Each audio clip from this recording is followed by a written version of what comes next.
Good afternoon. Thank you so much for being here. For those of you who don't know who I am, I'm Dr. Chinani. I'm a professor in the management department, and I teach management and entrepreneurship here. I wanted to kick off and motivate this talk a little bit. Many of you have heard the term gig economy.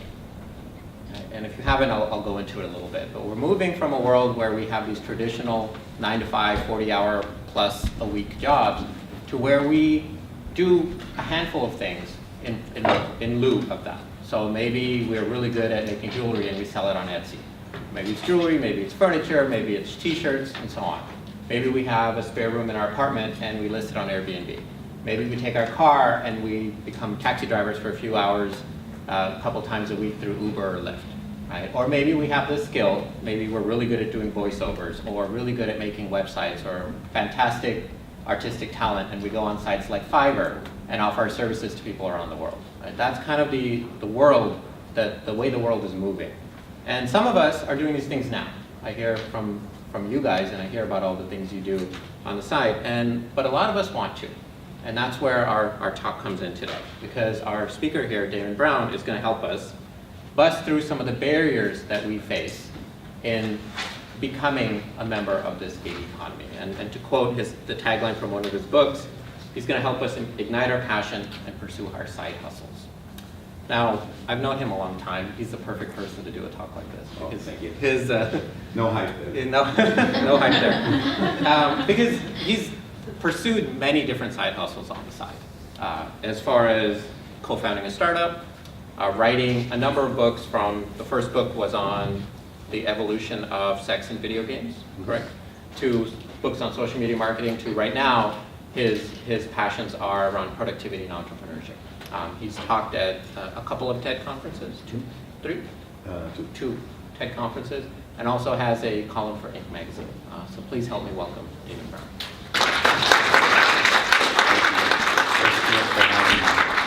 I'm a big college nerd. I have 2 degrees, a master's in magazine publishing, so this is like homeland to me, so I'm geeking out right now. In the beginning, I always like to say, if you like to tweet or Facebook or whatever while I'm talking, I highly encourage it. So feel free to do so. On Twitter, I'm Brown Damon. That's BROWNDAMON. On Facebook, just look up Damon Brown. There's not that many of us, so you should be able to find me. But I like having 2 different conversations. One of them happens in the classroom or here. The other one happens socially online. And I found with the many conferences that I've been at, it ends up being 2 different things that are happening and bringing the world into our classroom. All right, so enough of that.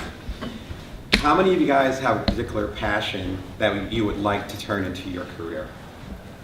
A show of hands. Okay, how many of you are already starting on that path? How many of you are using it as a side hustle now and already starting to work on your career?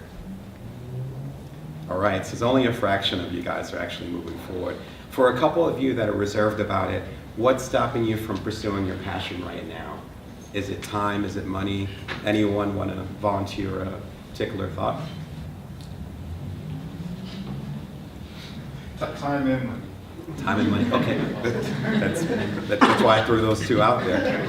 From time standpoint, you don't have enough time? No, I work and go to school, so. I respect that. And then money, why do you need money? Just to invest, in some of the things I want to do. Gotcha. Anyone else? I would say failure, like being afraid to fail, falling apart, not knowing how to set it up appropriately. Right, and that's also with the assumption that there's an appropriate way to set it up. Which, as some of us and maybe some of you who have done startups or entrepreneurship, there is no right way, just whichever way works for you. And so I actually talked to different entrepreneurs. I'm still a journalist, but my main thing was journalism for a long time. And I actually used to live in Silicon Valley, talked to a lot of very successful entrepreneurs, some of them you've probably heard of, and some folks that didn't quite get into entrepreneurship, which is kind of the theme of the book series that I've done, The Bite-Sized Entrepreneur, and I'll show you a copy of the book in a second. But I found the main difference between those that have went on to be successful and those that are kind of are waiting. And that is that for most of us, we have 75 to 80% of the skills that we need to pursue our side hustle. So if you're passionate about something, you're already kind of nerding out on it, right? If you care a lot about paintings, then you're already going to the museums, you're already painting at home. So you already got a lot of that skill set done, right? A lot of us are waiting for that final 20, 25%. That little assurity that would say, you know what, I got it, I won't fail. I got all the answers, I'm good to go. I hate to give this to you, but you're not gonna get that final 20 to 25% here. I don't mean this college, I don't mean this earth. You're just not gonna get it until you actually cross over that chasm and you start. Now, I've had 2 startups, one of them actually ended up being a bigger success. And I found that for both of those, I had all these skill sets that I kept on trying to build. But it wasn't until I actually launched, then suddenly it was like, oh, I thought I needed this, but I really needed that. I didn't even think about that. I didn't know that until I got out there. And so one of the things that I learned is that, is that skills can be learned, but passion cannot. So you being passionate about a particular thing, that's something that cannot be taken away. It's not something that can be taught. I love writing, I love technology, I love connecting people. No one can teach me how to do that. That's not a skill set, that's a passion. That's something that's uniquely yours. And that is what will drive you forward. Not how many skills you have, not how many degrees you have. Remember, I have 2, so I'm speaking from experience. That won't move you forward. So there are actually 3 things that if you do want to pursue your passion, you should be concerned about. 3 things that you can do right now. I like lists. Feel free to write them down, feel free to tweet them, whatever you want to do, right? So the very first one is develop your core. And what I mean by that is, what's your main intention? Why do you want to do what you want to do? To you who spoke up over there, or you over here, when you spoke up, you don't have to answer, but why do you want to do what you want to do? I'm pretty sure I don't want to do what you want to do. Same thing for you. Like, I have my own passions. So why do you want to do that? Now, I'm actually a father, and I think about talking to a kid. If you have nieces and nephews, you might have kids yourself. You ask them, what do you want to be when you grow up? And they'll usually say something very broad and generic. No offenses to the titles I'm about to give, but like firefighter, doctor, lawyer, whatever. And then you ask them why. Now you can do this to yourself. It's actually a method called the why method. It's from a business leader named Simon Sinek. And it's not how, but why. So why do you want to be a firefighter? Well, I really like looking at fire, which is okay. You just need to monitor the kid. But it's like, I really like looking at fire. It's like, okay. Or it could be, I really want to help people. And it's like, okay. Those are 2 different scenarios. So you ask someone, what do you want to be? I want to be a firefighter. Why? Because I like looking at fire. Well, then they could be a chemist, right? Because chemists mess around with fire. They could be a chef, because the chef's always at the burner. If they say, I really want to help people, then they could be a doctor. They could be a lawyer. They could be something else. If you keep asking why, then you'll get deeper and deeper. And what you'll realize is that it has less to do with execution and more what you feel based on that execution. So me, I like connecting with people because of the way that it feels, sharing knowledge. And I could do that, as I have in the past, as a journalist, as a public speaker, as a co-founder of an app. But it doesn't really matter how I do it. It matters the feeling that I get when I do that particular thing. And that gives you that pause, that security. Now I'm gonna take a step back and talk about my background briefly. And so, 2 degrees in journalism, master's in magazine publishing, full throttle into journalism. My wife ended up getting a fellowship up at Stanford, so that moved us up to the Bay Area. I started writing for the New York Post, covering technology. And my thing has always been about how technology connects us. Because the big trend now is that technology separates us, it pushes us apart, we're not focused on things. I've always argued the opposite, right? So I've written 19 books. And most of those books are along those lines of saying, no, technology can actually connect us if we use it right. So anyway, I'm up in Silicon Valley. I'm connecting with these different people who are doing amazing things, these great entrepreneurs, some big, some small. And I'm talking to a friend of mine. And I'm like, I think he was trying to remember a quote. And I was like, isn't there an app for that to discover like a quote that you're trying to remember? And he said no. And of course, I was like, it needs to exist. And that's how I started becoming an entrepreneur. So I started working on this app, which will become so quotable. And suddenly I'm into entrepreneurship. I'm working on the app. Around that time, I got called by the TED conference, which are the people that do the big TED Talks online. And they wanted me to come through. I was working on a book about things I was discovering about social media. I connected with them. They asked me to do a book with their new book line. So suddenly I had this book coming out, and I'm working on this app. All this stuff is moving. I proposed to my then girlfriend. We moved to Southern California. She's pregnant shortly after we get married. We buy a house, et cetera, like total stereotype. All this stuff is happening at the exact same time. And right when the app is about to come out, which was announced in this book that I had just published, the support team that was going to do the technology disappeared. The people that were behind it had a midlife crisis and disappeared. My son was born, and suddenly I'm a stay-at-home dad with a 4-month-old. This app that was supposed to come out, the tech team is gone. And the book already came out saying that the app was going to come. Like, you don't plan for that. You can't plan for that. And so I did what anybody with an ego would have done. I stayed up all night, worked for several months, and had the app come out. I learned how to program, I learned how to market it, I got it out. And it was done within 3-hour segments every morning. And so from 3:15 to 6:15 every morning, I'd get up and I'd learn how to program. I'd learn how to market the app. I learned the different devices that the app could be compatible with.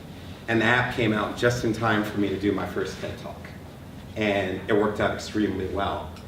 That success ended up leading to another app I ended up doing called Cuddlr, which maybe some of you've heard of, maybe not.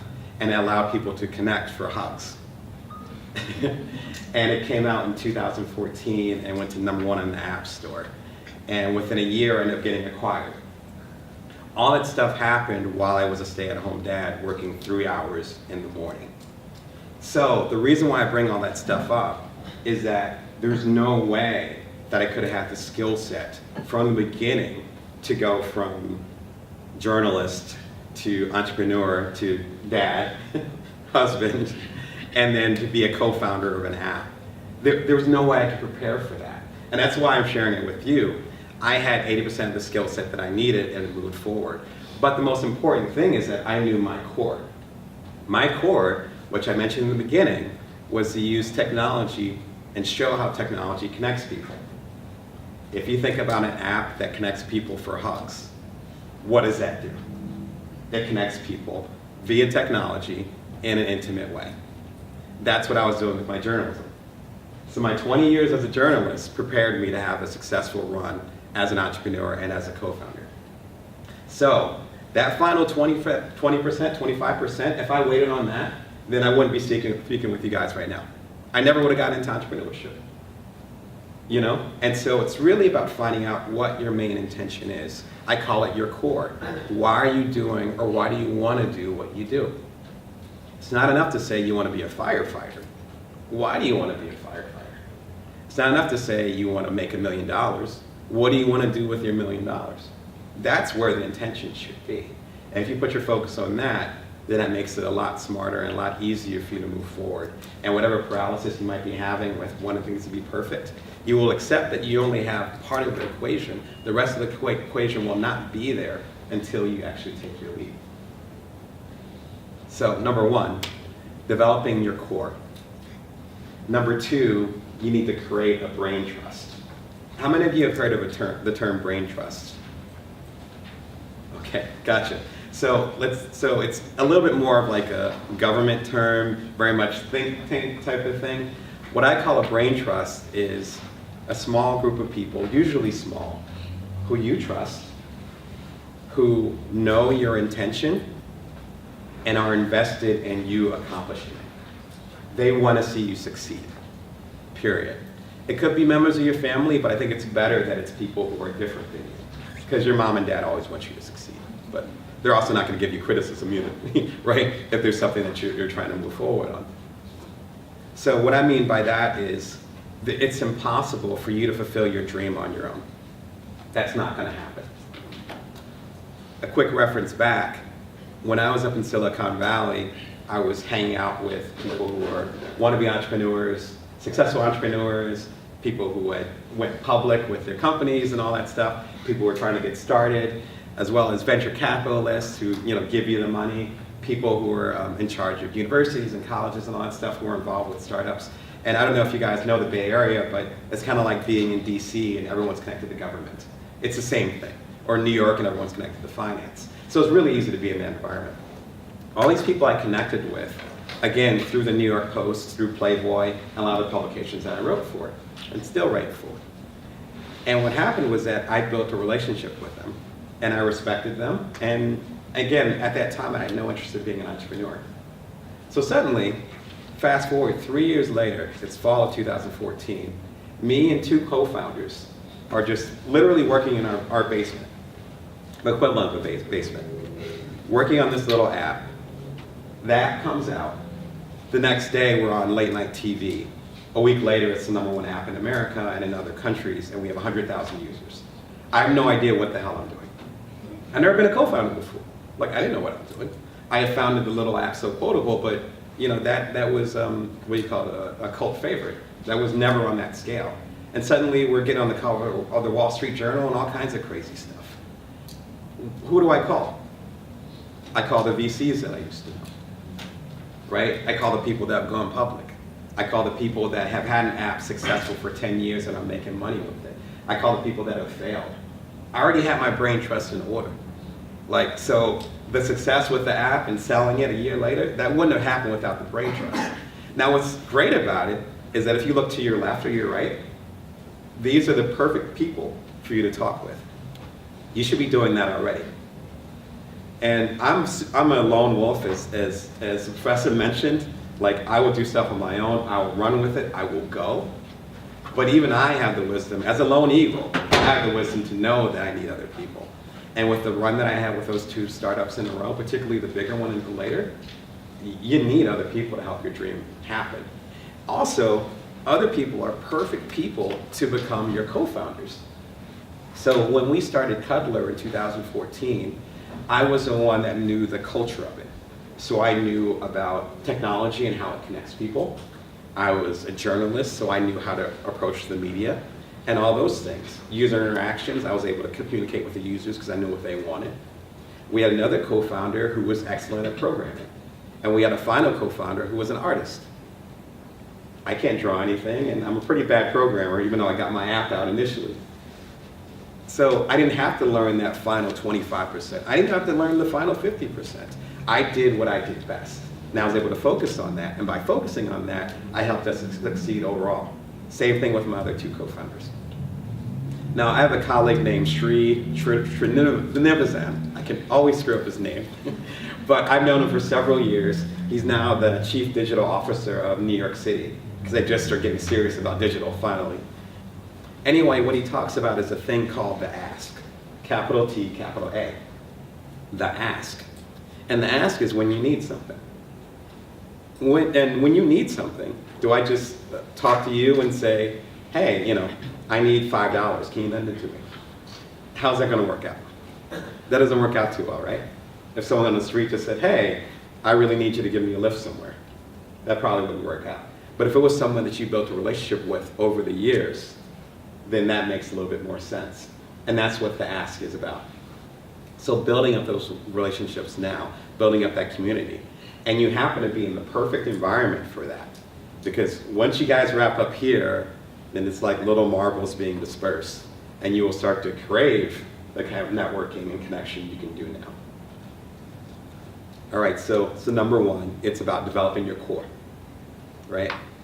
Number 2, it's about building brain trust, so people that you can lean on. Again, probably a small group of people that you trust, that know your intention, and are invested in you accomplishing it.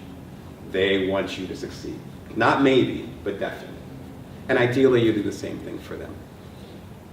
Number 3 is to find your fit.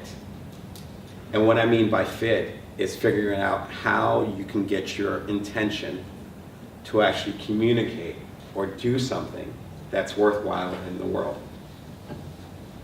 So let's say you want to start up an ice cream parlor.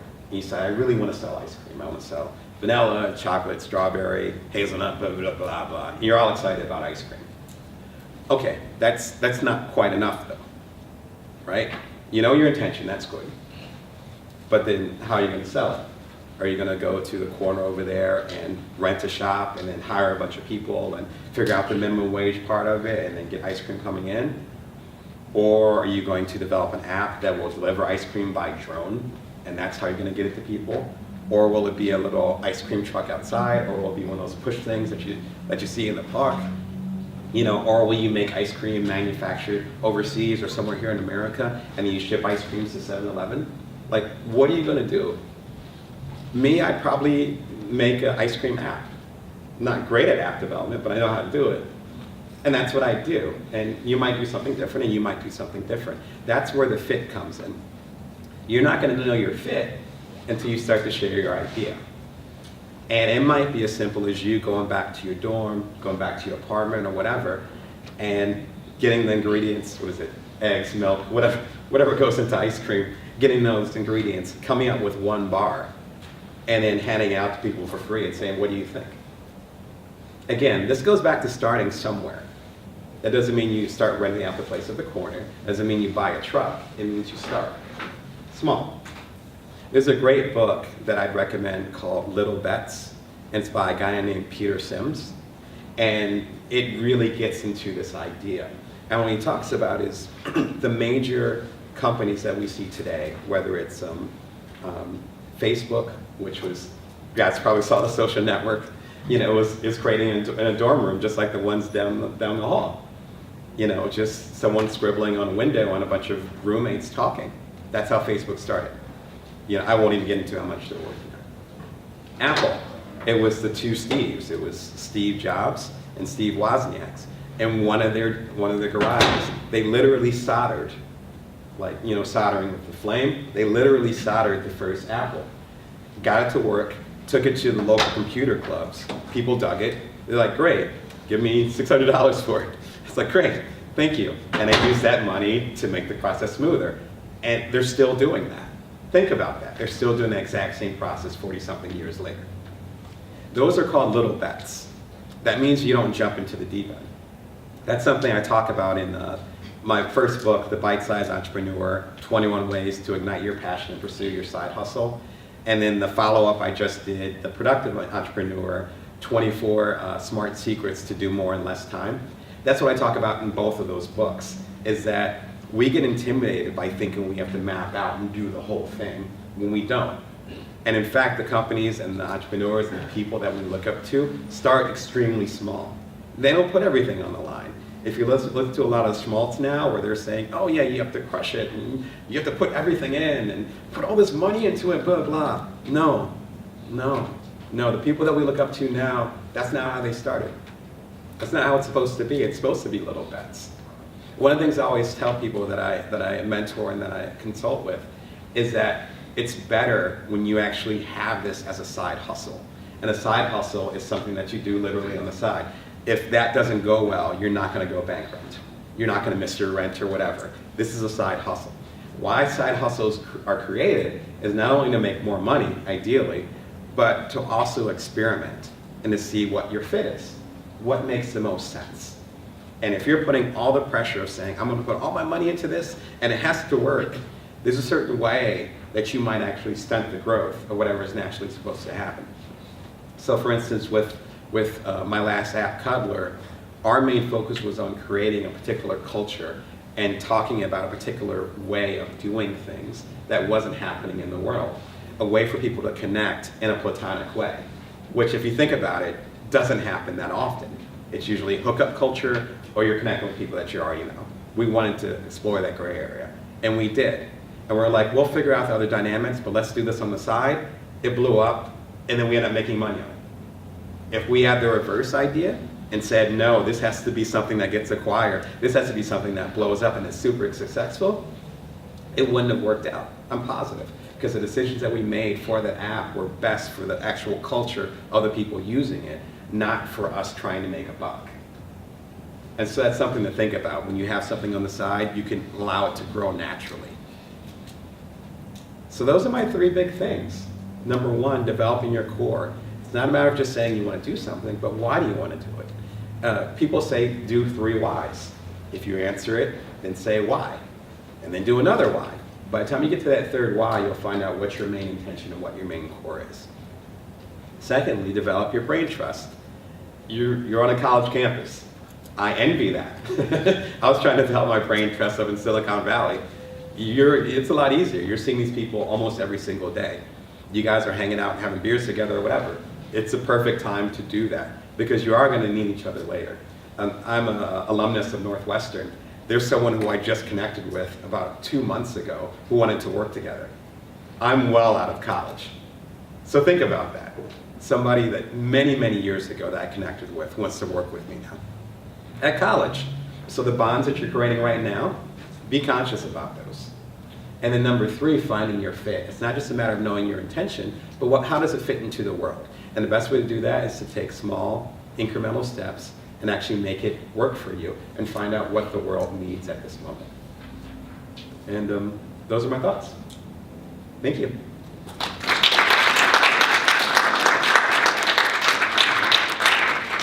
So I'm going to get some water, and then I wanted to open up to some questions.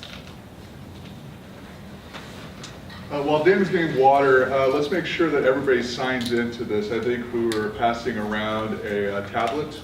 Atul, is that correct? Yes, it should be. So make sure if you haven't signed in, sign in so that we know who you are. Thanks.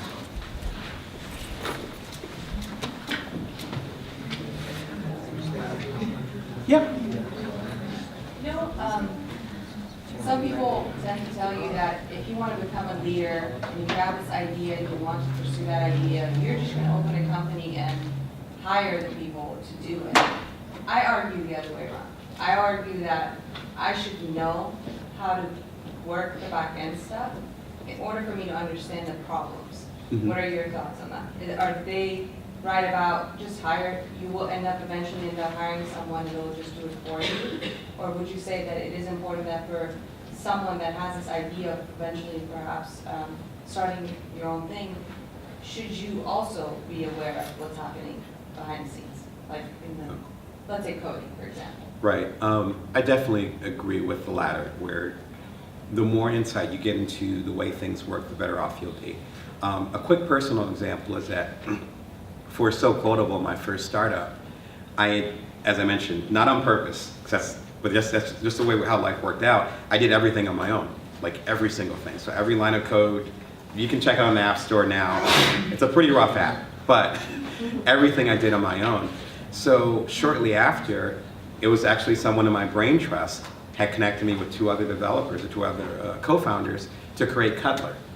And once we started talking about coding and art and development, I was right there.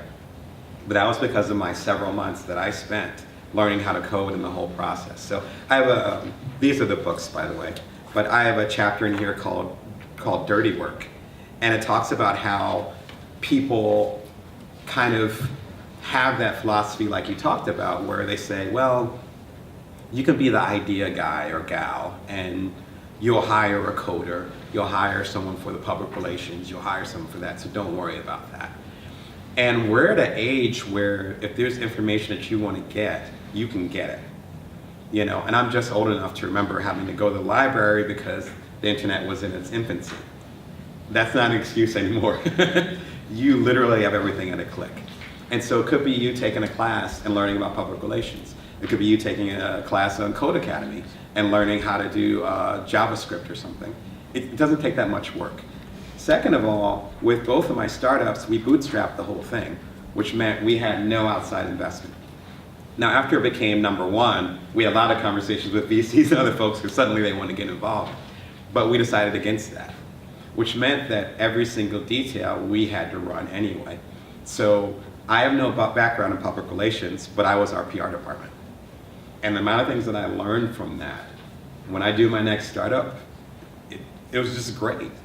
You know, and you're not going to get that experience elsewhere. It reminds me a lot of, and no offense to people who are kind of dealing with it.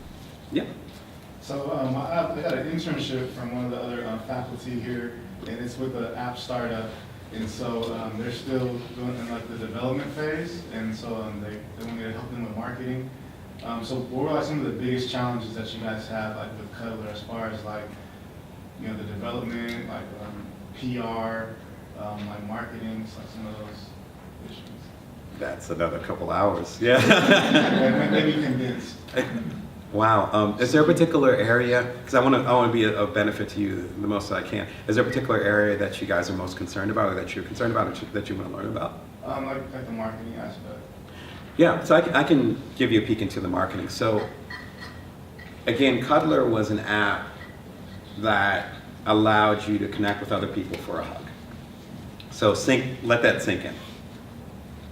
How do you market that? It sounds weird, right? And so we actually did a different kind of tact. We went on medium.com, which allows you to do essays that you publish whenever you want. And we had a 1,000-word manifesto. And we said, this is why we're doing this. Because me being from media, I was like, you know, if I was someone who was like looking at, you know, the latest thing that was happening, and there's an app that allows people to hug, I'm gonna be like going all kinds of different directions. And I'm be like, what are they thinking? That's crazy. So I was like, let's cut that off at the pass. Let's 1,000-word essay, we'll publish it on our own. The day before the app came out, we published it. And then we actually did outreach to 6 or so journalists that I knew well. And again, I cover intimacy and technology and how it connects us. So I knew the journalists that would cover it well. And I contacted them and I said, hey, I'm a co-founder of an app now. Did you want to talk to us? I think it might be up your alley. Everybody responded. One of them was like, absolutely, we want to talk right now. So we gave them an exclusive interview, a Q&A. And that went live the day the app came out. So we had our own view of it, 1,000 words, that was published on our own platform. Because we didn't want to go through a intermediary or wait for delays for the publishing and all that stuff, because once you get into the magazines and newspapers, stories get delayed all the time. And I was like, no, this timing has to be perfect. So we did the essay, and the day after, it was on salon.com, if you're familiar with that. I knew they could handle what we were trying to do without snickering, which is hard to do. And so that Q&A went live the day of, and that's what catapulted us to that top spot. Not to mention that we had a solid product, and our stuff was pretty MVP, minimal viable product, where it was a very simple app, and there was all the stuff we wanted to add into it. But it got, number one, it got the job done. Number two, it had exactly what it needed for our particular audience.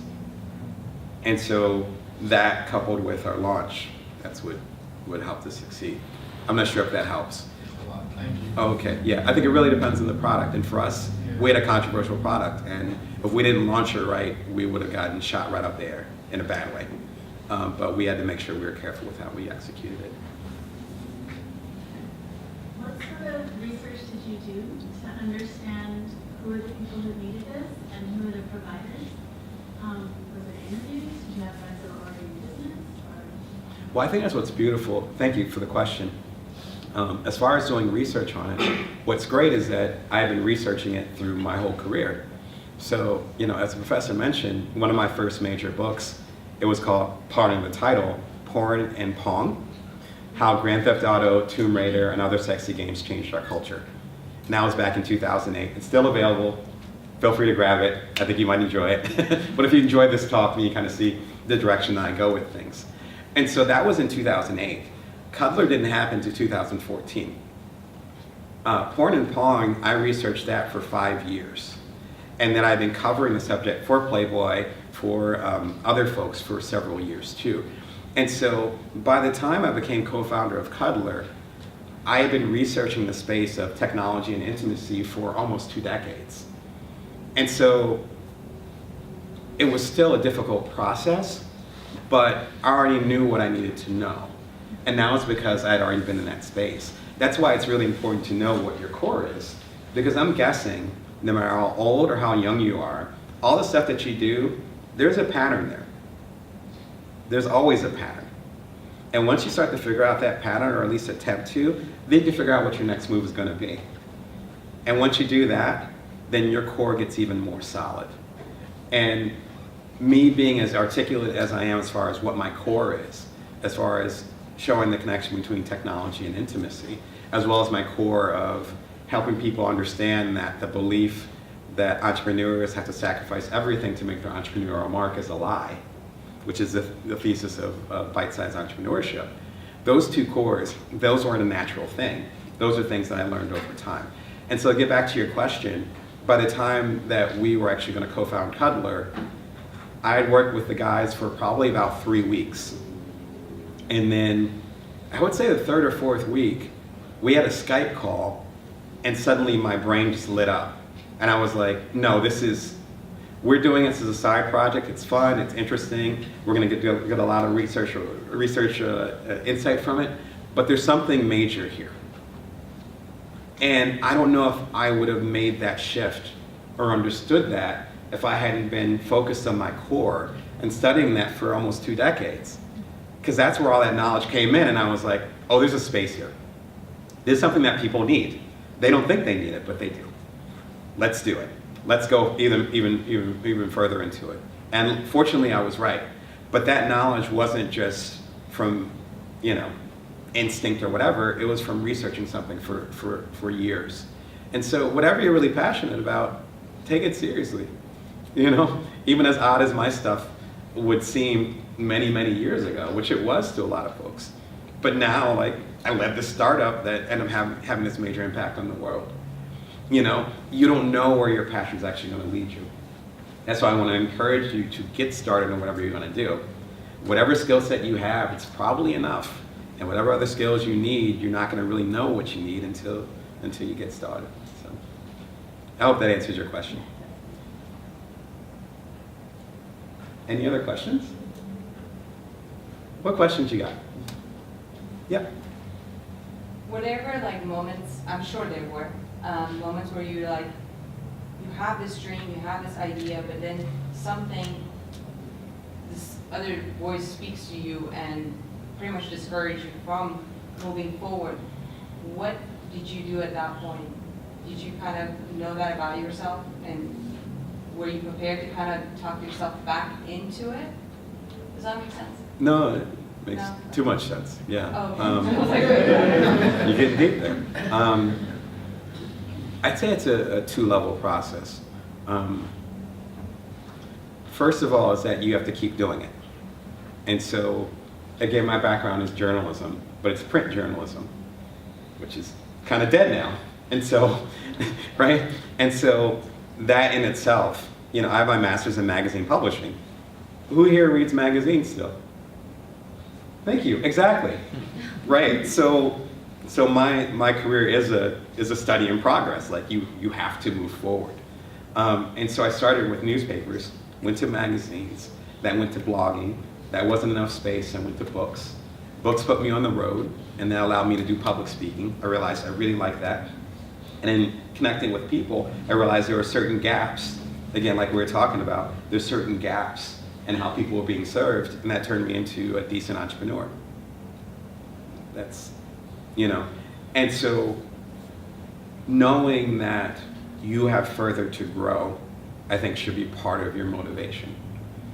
If you're comfortable with saying, a year from now, looking back and saying, I wish I would have done this. If you're going to have that conversation, then you might as well just get started. So that's number one, because I think progress is evolution is a natural part of any successful career. Number two, which helped me a lot with Cuddlr, is understanding that people needed to be served.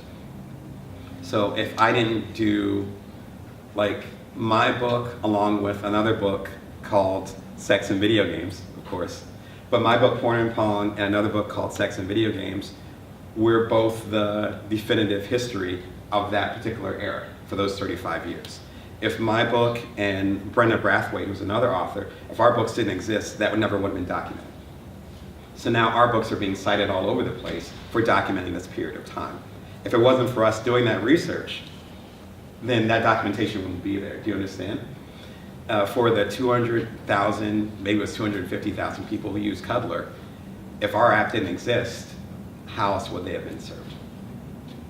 And so that's what got me up every morning. Again, very early in the morning, but that's what got me up every morning, where I was like, not only is it about me making a natural progression of my career and knowing that I have further to grow and get closer to that core that I was talking about, because that's an active process.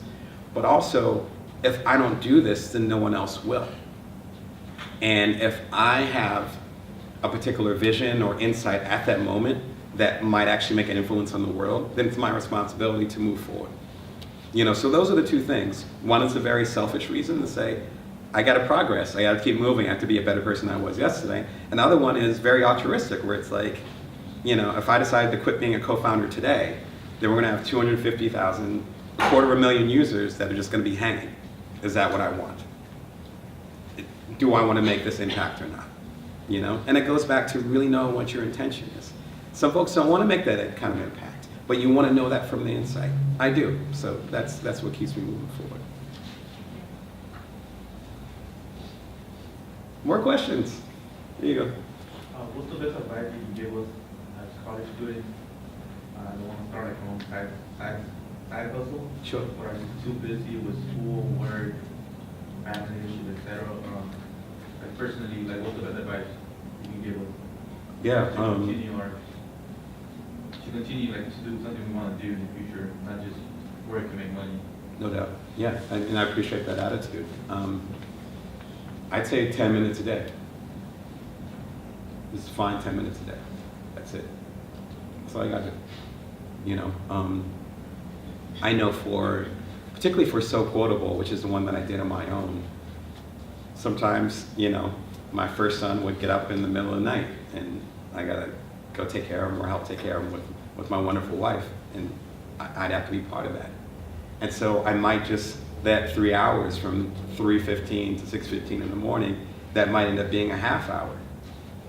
Or I might have something else to do. Remember, I'm still trying to make money in my other ways too as a journalist. So I might have a big assignment due and I might just have 10 minutes. But within those 10 minutes, I could have an amazing breakthrough. Within those 10 minutes, I could read an article that'll change the course of what I'm trying to do. So it's not really about the amount of time. It's never about the amount of time. You know, I don't know if you guys, or any of you guys are parents or anything like that, or if you have a big responsibility like having a full-time job and going to school. But think about when you didn't have that responsibility. How much time did you waste? I don't mean that from a judgmental standpoint, but I think about that where I became a father and then I recently had another son. And I think about when I was on my own, so much time I wasted, right? I had like an extra 30, 40 hours a week. I had like a 48-hour weekend. And I'm like doing startups now and I barely have any time. And I'm like, if I could go back in time and put my passion and my ethic into my past self, who knows what I'd be doing now? So understand, how can I say this without being cynical? I don't think there is a way for me to say this without being cynical. You will not get more time. And life will just get more complicated. And by complicated, I mean more stuff going on. And so perhaps you have a family, perhaps you'll get a romantic partner that you'll marry, whatever. Perhaps you have a mortgage. Things will just get more complicated as they go. And so it's not like you can wait and say, I will do this side hustle tomorrow when I have more time. Not how it works. So it's really, I give that cold reality just because it's really about carving out and defending the time that you have. If as soon as you leave this class, you say from 2:45 to 3 p.m., this is my time. I'm gonna read another chapter of this business book. I'm going to look more into this particular side hustle. I'm gonna do my passion for 10, 15 minutes. And you do that every single day. Over the course of like a year, even like a month, you're gonna start to see changes. And it's not really about the time that you spend, but about defending the time that you actually have. And again, I talk about that in the Productive Bite-Sized Entrepreneur, because we tend to think about, oh, we need to have X amount of hours to get things done. Again, I was doing 3 hours a day for 11 months, and my startup got acquired. You have people who are killing themselves, literally in some cases in Silicon Valley, do the same thing that I did. Now, it happened to be luck and timing, but a big part of it too is being efficient with how you use your time. So it's not really about the amount of time you put in. It's about actually defending the time that you have. Does that make sense? Yeah. Thank you. Yeah, sure. More questions? Sure. How do you keep yourself motivated, like, on a daily basis? I don't. Yeah, it's true. I have certain days where it just doesn't come together. And I think one of the beautiful things is actually accepting that as part of the process. I talk about that in the Productive Bite-Sized Entrepreneur, where my motto is productivity is a cycle, not a sprint. And so you guys have midterms or a paper due or whatever, and suddenly you try to be productive. And you be productive with this, productive with that, let's do this, let's do that. And then it's like, why am I so tired? Why am I so cranky? I'm angry right now, I don't know why. And that's because we, scientifically even, we go through cycles. We create, and then we pause. We learn from what we created, and then we create again. It's a 3-part cycle. Really simple. You read a book, you stop because you're tired from reading the book, you think about what you learned from the book, you read another book. It's a really simple thing. And if we look at our productivity as a simple cycle, something that has ebbs and flows like a ocean, then it's really, really simple. You know, so you're gonna have certain days, I call them minimal viable days, kind of like minimal viable product, where I try to figure out the minimum that I have to do for that day. I'm sorry, Professor, but the minimal that I have to do for that particular day. And sometimes that's how it works. Not often, but some days where it's like, I just need to get through this particular thing, get this one thing done, and everything will be okay. And sure enough, the next day, it's like I'm on fire. But that's because my brain or my body or whatever needed it. It needed to get itself together. So, you know, that's my cycle. That's what works for me. I'm not one of those people that says, you have to do 110% every day. I don't think that's realistic. I think you're gonna burn out. I've been there, like you don't wanna burn out, you know? But if you stay focused on what's most important, have your priorities in order, and accept that there's gonna be certain days where it's not gonna come together as well, then I think it actually makes it easier for not only the psyche, but also on your productivity too. So that's my thoughts on that. Anyone? Yeah. Earlier you talked about being efficient with your time. I was gonna kind of like ask a bit more about that because I feel like if someone has an idea that is not 100% original or is starting something up, we are, in order to be able to kind of compete with things that are more set up, I feel like it's very important to have that efficiency, not only in time, but like in resources in general. So like, how important was that for you? And like, what are your recommendations to like have that mindset to like get that mindset of like being more efficient with your resources of time? Yeah, I mean, like we talked about earlier, I think that's where it comes into becoming multi-skilled. And so knowing what your strengths are. My strengths are ideally communication and understanding technology and understanding people. And so everything kind of leans towards that strength, but I also know how to program. And now I know, after my experiences, how to market and how to speak in public. All those things were learned things along the way. This isn't how it started. And so by me doing that, when the folks that are going to help out with the technology of my first startup, when they bailed, then I sulked for about a week, and I was like, okay, roll up my sleeves, and it's like, okay, let's learn how to program, let's learn this, let's learn that. And I was able to get right into it. And so the more that you're able to be, which sounds a little bit contradictory to what I talked about before, but I think there's a difference. The more skills you get, the more independent you can be. The more independent you are, the less you'll need outside resources, particularly money. And that's why we're able to do Cuddlr, bootstrap it, and got it acquired, because we didn't need outside money. We had all the skill sets that we needed to get it off the ground. Similar with So Quotable. I didn't have to go outside for that because I got all the skill sets. Some of them learned and some of them were ingrained in me from before. And so I think learning different things, I think, is really smart. Yeah, and I think also really being gentle as far as what you can do. And so there's an author, Elizabeth Gilbert, who did Eat, Pray, Love, but she talks a lot about creativity now, which is kind of what she moved into. And she has this book called Big Magic, which I'm just starting to read now. One of the things she talks about is don't expect to do something part-time and expect full-time results. And what I mean by that, or what she means by that, if I understand it correctly, is that if we're doing something on the side, or we're doing something on a shoestring budget, we're not going to be able to be the same as Uber, or the same as Facebook, or the same as Microsoft. That's not realistic, you know. I have 2 kids, 3 and under at home. So the amount of things that I'm able to do is much different than what many of you guys might be able to do. But it's about accepting those limitations, and most importantly, being gentle on myself as far as what I wanted to do. There's a whole laundry list of things that I wanted to do over the past 3 to 4 years, and I had to decide what was my priority. And even with those limitations, I was able to do what I did. And so I think it's really important to understand that if you are working with a shoestring budget or shoestring time, which is my big thing, if you're working with that, then be realistic as far as what you can do. And maybe if you're already going into a space where someone else is, then find out where that subset is. You know, with the example of Cuddlr, there's Tinder and Grindr and all these other apps that connect people. And so it was a very crowded space. But we said, you know, we're gonna do it strictly platonic. And suddenly there's 250,000 users that aren't being served because they don't want to do Tinder, they don't want to do Grindr, they don't want to do all these other things. So we didn't have an army, we were just 3 people. We didn't have a lot of time, we didn't have a lot of money, we had no funding. But it was a matter of us finding out who was not being served. So maybe the way to look at it is not to say that you don't have as much resources as other people, but figure out which people aren't being served and then serve them the very best way possible. And it won't matter what your budget is.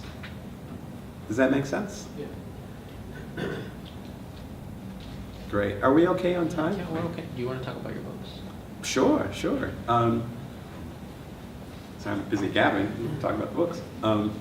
This is The Bite-Sized Entrepreneur, 21 Ways to Ignite Your Passion and Pursue Your Side Hustle. Slim read, 21 actionable things. You can do something right now, like right now. Like you can leave and do something right now. And bite-sized entrepreneurship, again, is that focus or that idea of saying that the belief that you have to sacrifice everything to make your entrepreneurial mark is a lie. As I've talked about, I experienced that. You know, again, stay-at-home dad with a baby who I had no idea what to do with, and working from 3:15 to 6:15 in the morning and doing 2 successful startups. And it's not that I'm extraordinary, it's more that you have to have the right mindset and have the right toolbox to make that happen. And hopefully this is part of that toolbox. So this is a bite-sized entrepreneur. This came out earlier in the year. And then there's the productive bite-sized entrepreneur, which is a prerequisite sequel. And this is 24 smart secrets to do more in less time, which gets into what we were just talking about, as far as not about the amount of time that you have, but how you spend that time. And the idea of productivity, again, being a cycle and not a sprint. If I looked at me being productive every single day, again, I don't know how many of you like watch kids or have kids. Imagine being at home with them all day and then trying to be productive. That's not gonna happen every day. They need too much. A beautiful thing, but being realistic as far as where you're at. And your equivalent, your proverbial child could be your job. It could be class. It could be family stuff. In my case, it was my beautiful little boy. And so turning that productivity that I had over those first couple of years into essentially a manual and saying, these are 24 actionable things that you can do to be more productive in the little bit of time you have, even if it is 10 or 15 minutes, which I've experienced. And so those are the 2 books. I actually have a few of them on sale if you guys wanted to grab them, so you're more than welcome to. They're 1 for $15 and 2 for $20. And I have a little square reader if you wanted to charge me up with a card. But yeah, that's what's happening. But I'd love to hear more questions. Do you guys have any burning stuff? Yeah.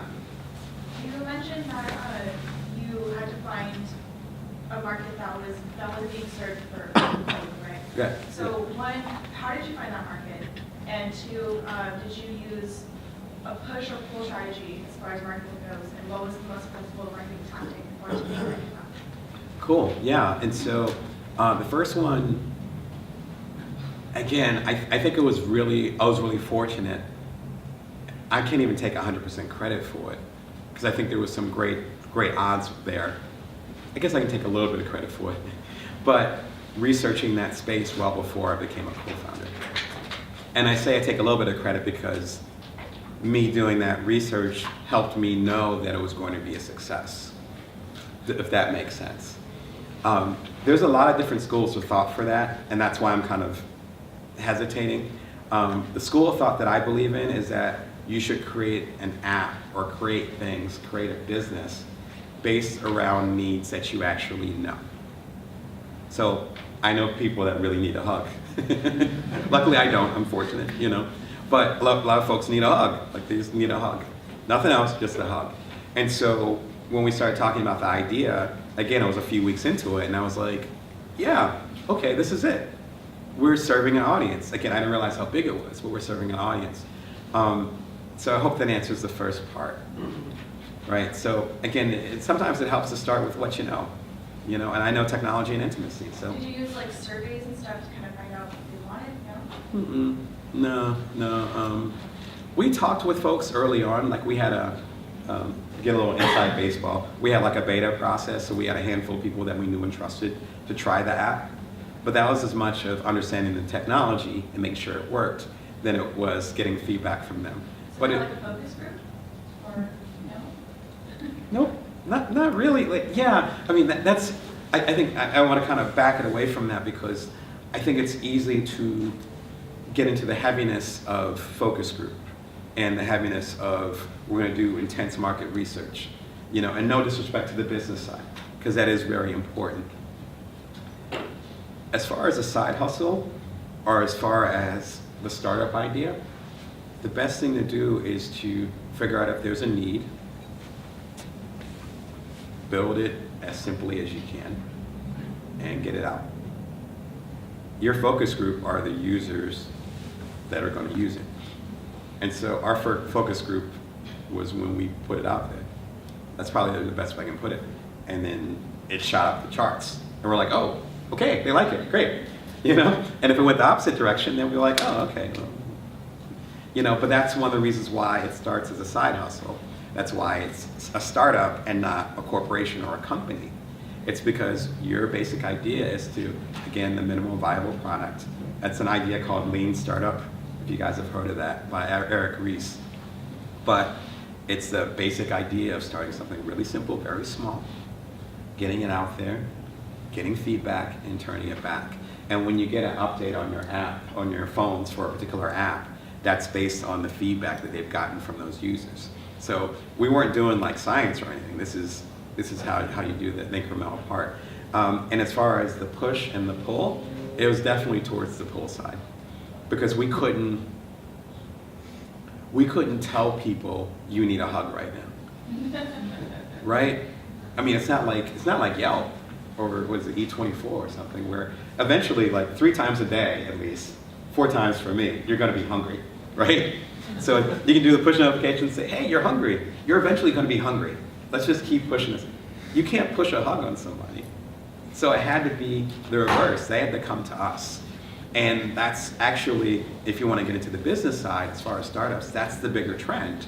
Because people are tired of things getting pushed in their face. We want to be able to choose what we want.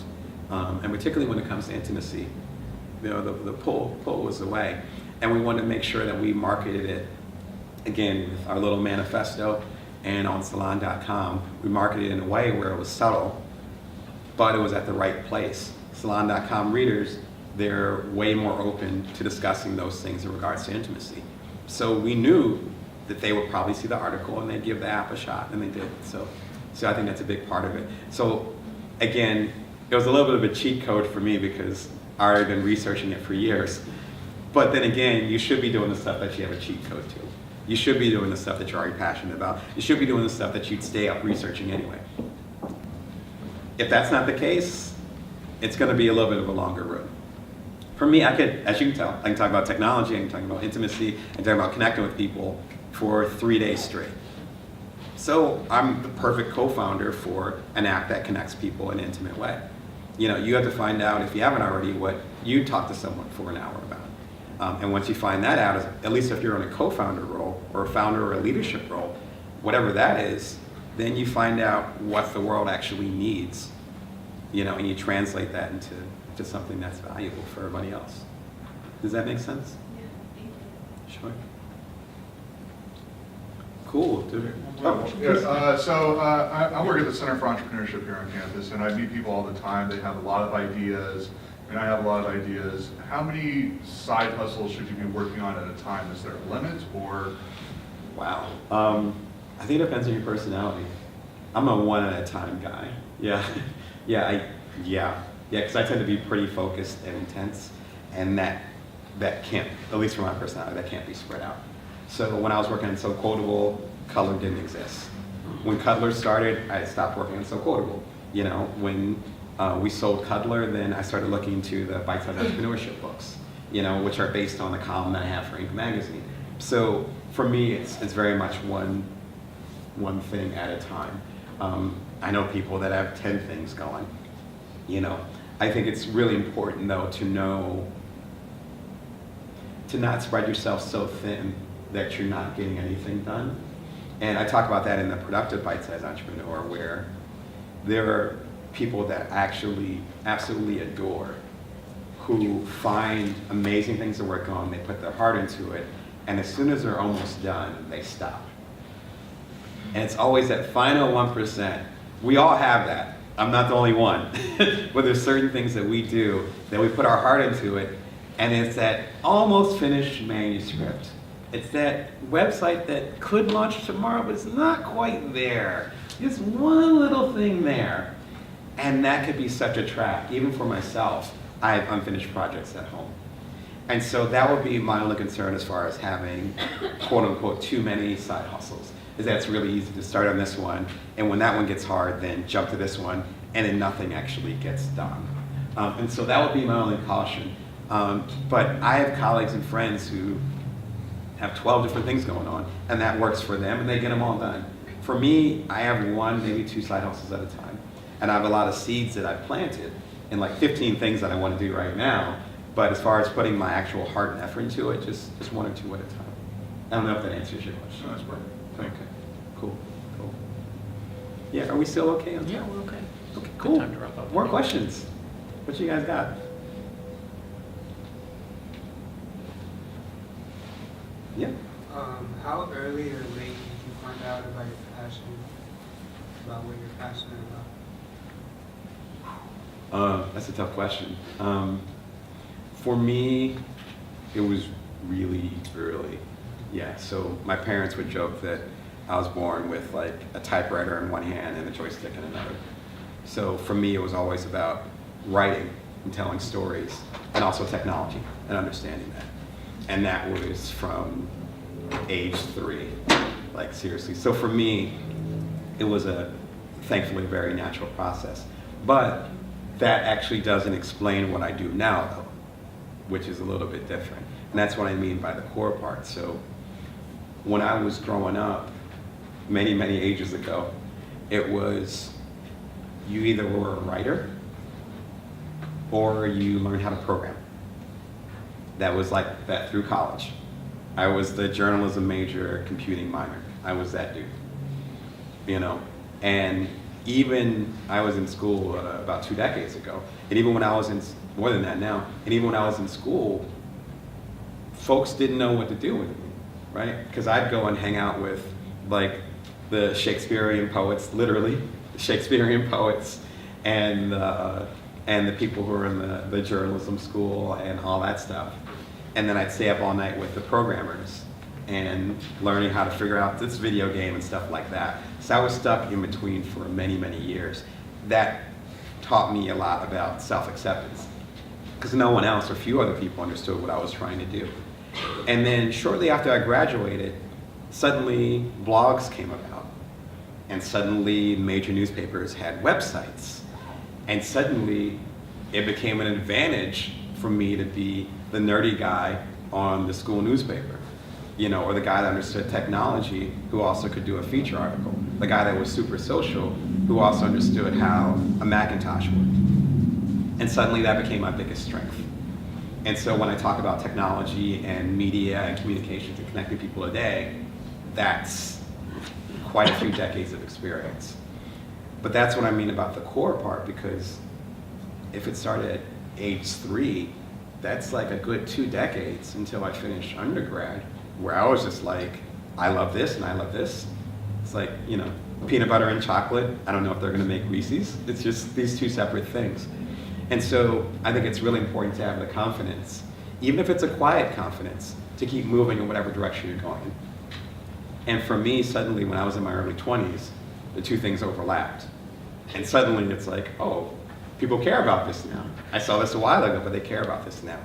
And from a pure business standpoint, I was already running that race.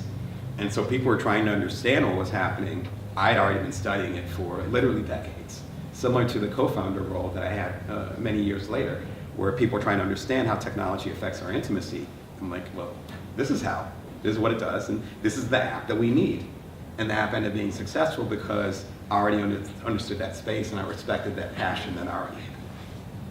So I don't think it's necessarily a matter of passion being something that, passion isn't something, passion might be something that you have to discover. For me, it was very young. For other folks, it's a lot later. But the more important thing is refining that passion. And so if my passion was just, I love video games and I love writing, then there's no way I would have been a co-founder. Because I'd be like, that's not in my wheelhouse. That's not what I do. I'm a writer. I play video games. I don't do that. But instead it ends up being focused more on the core of what I want to do, which is understanding how technology connects people. And that ended up being a bigger passageway to something much higher, if that makes sense. What are you passionate about? Me? Well, I like what I do, but I'm really into music right now. So, particularly like hip hop music. It's a good time for hip hop. Yeah, maybe like a small record. I don't know. We'll see. Yeah, and the amount of direction that you can go for that, particularly now with independence, with things being released on SoundCloud, with things going directly to, I saw people with QR codes, if you know what those are, on t-shirts, and when you scan the QR code, then you can download the album, like crazy stuff. So it's an exciting time to do that. So I'd say just have confidence in whatever you're doing. And again, it doesn't have to be the way that you make a living now. Treat it as a side hustle and then kind of build into that. Hope that makes sense. Cool. Maybe we'll wrap up here. Sure. You want to do one more question, and then if you guys want We can do one last question. Come on. You can ask me a crazy question. You can ask me a personal question. I don't care.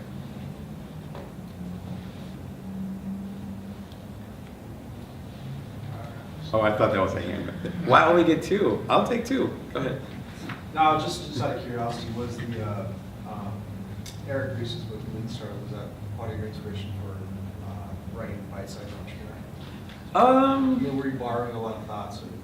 Not really. Yeah, more so the productive bite-sized entrepreneur, because that's one where I talk about productivity being a cycle, not a sprint. And essentially, what I considered it is you producing something, being very active, creating something, hustling, whatever you want to call it, and then having a rest period, taking a break because you're tired, and then gathering more information. So you gather information, you figure out what you learned from the productivity period, you're rested from the rest period, and then you begin over again. Then you create.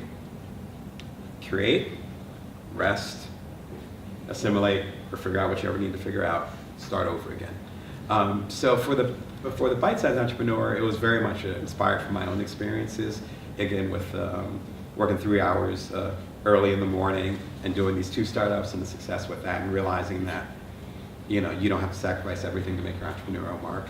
And then a productive bite-sized entrepreneur was actually more inspired by Reese's work. and taking that cycle and turning it into something about productivity. Because there's no reason for you to burn out. Zero reason.